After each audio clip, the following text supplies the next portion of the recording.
bago na. So naikabit na natin yung bago driver side. Ayan.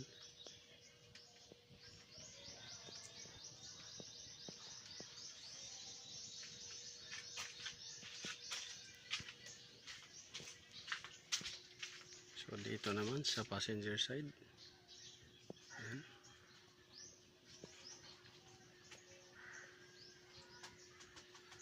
So passenger side yun. Tapos dito, ito yung luma. Ayan. So bago na yung nagkabit. So hello guys, good morning. So welcome back to my YouTube channel. This is Otoboyson.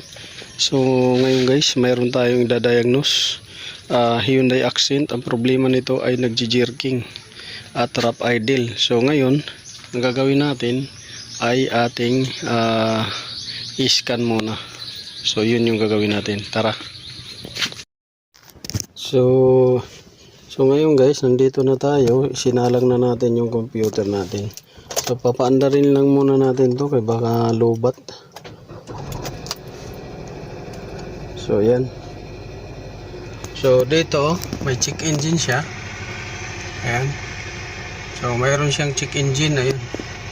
Check engine. Tapos yung RPM niya mataas. Ayan, taas RPM niya. So ngayon nagji-jerking siya. Jerking.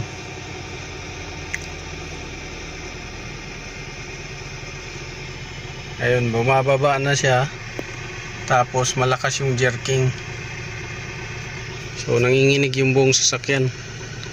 Jerking, tapos nagbe-blink yung check engine. So dito yung scanner natin ay parang nagtitrip. Kulang yata ng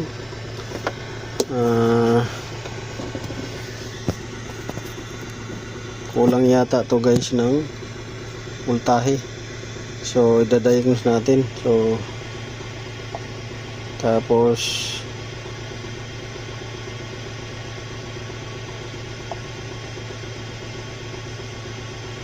kunin natin yung ano niya, fault code. So dito next engine control module, read store DTC. Tapos Hyundai to, Hyundai dito tayo.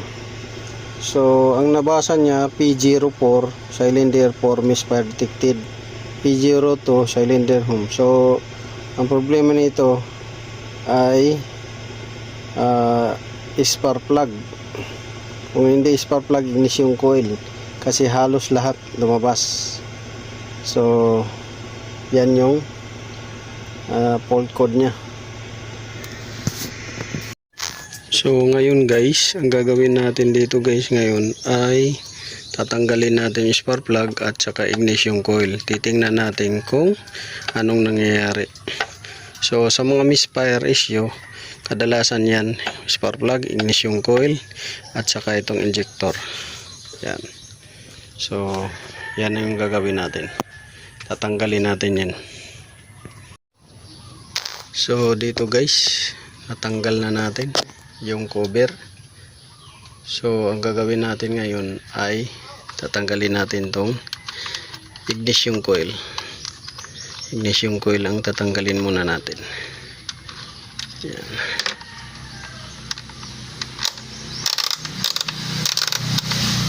So alisin natin yung ignition coil.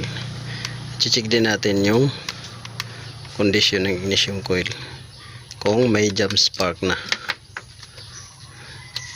So kadalasan na misfire itong tatlong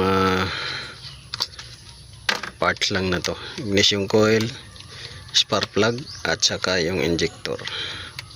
So multiple misfire ang tawag dyan. So dito titingnan natin isa-isa. So titingnan ninyo yung appearance niyan kung may jump spark na siya.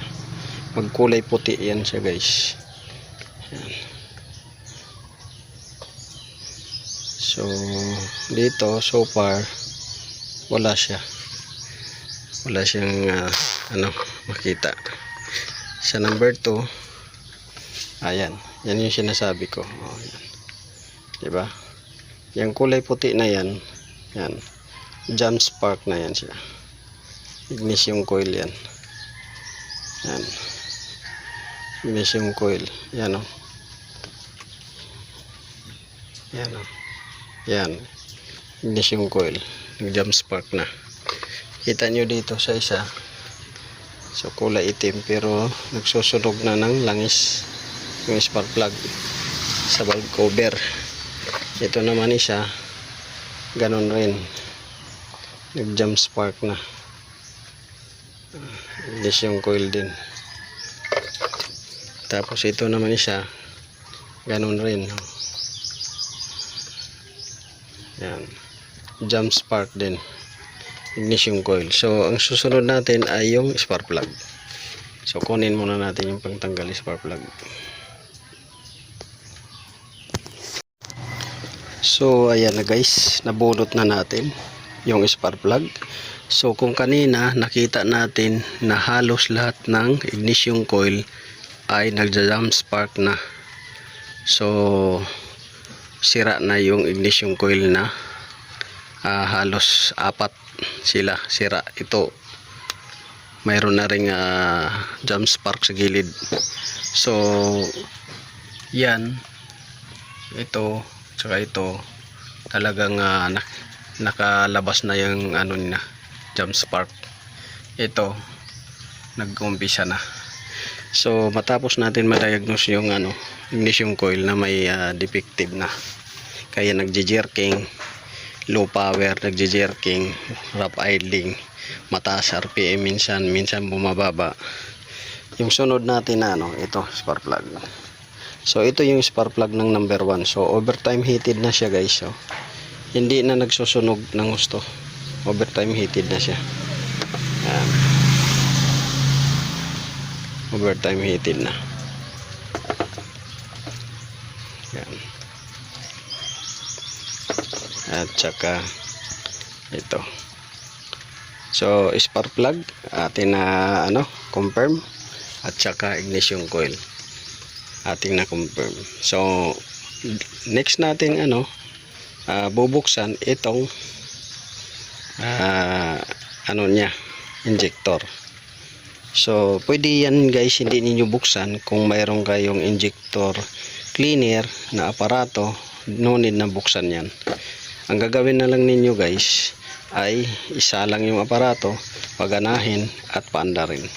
So ganun lang kadali yung niya, injector cleaning. So no need nang bunutin. So mayroon tayong aparato, so no need nating bunutin yan. Bibili lang tayo ng injector cleaner. So nabibili yan, injector cleaner, ilalagay lang ninyo guys sa gasolina, ihalo ninyo at isasalang ninyo yung aparato. So yan yung pangatlo nating gagawin. So for the meantime, hindi man tayo makakuha ng matinong andar, kailangan ito bago at saka yung bago rin ignition coil. So ganun lang guys yung gagawin natin. So the rest to be follow na yung paglilinis nitong BBT nya. Itong BBT kasi guys, magkukos din to ng rough idling at saka low power.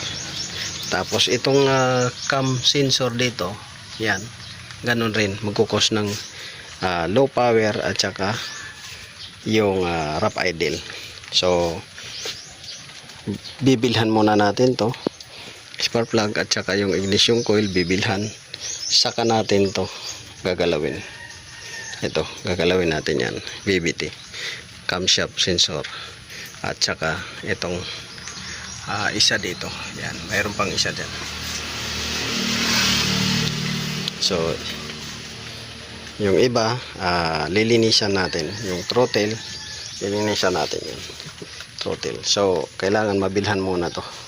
Kasi kahit na nalinisan yon, yung sinasabi ko sa inyo, BBT, camshaft sensor, throttle body, iyak valve,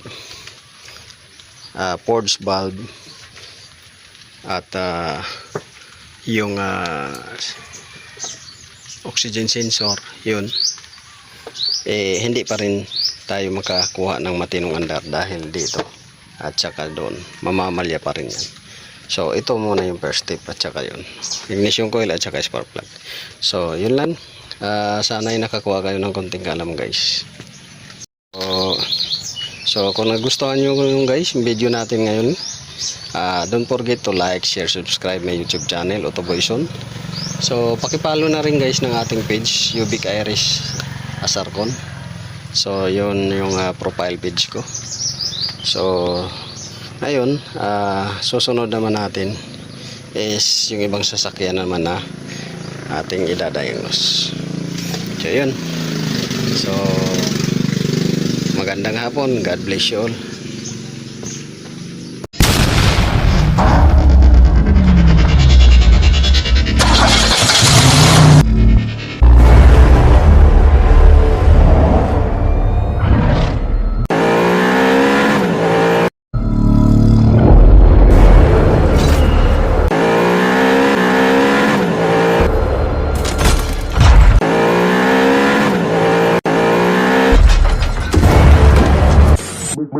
Make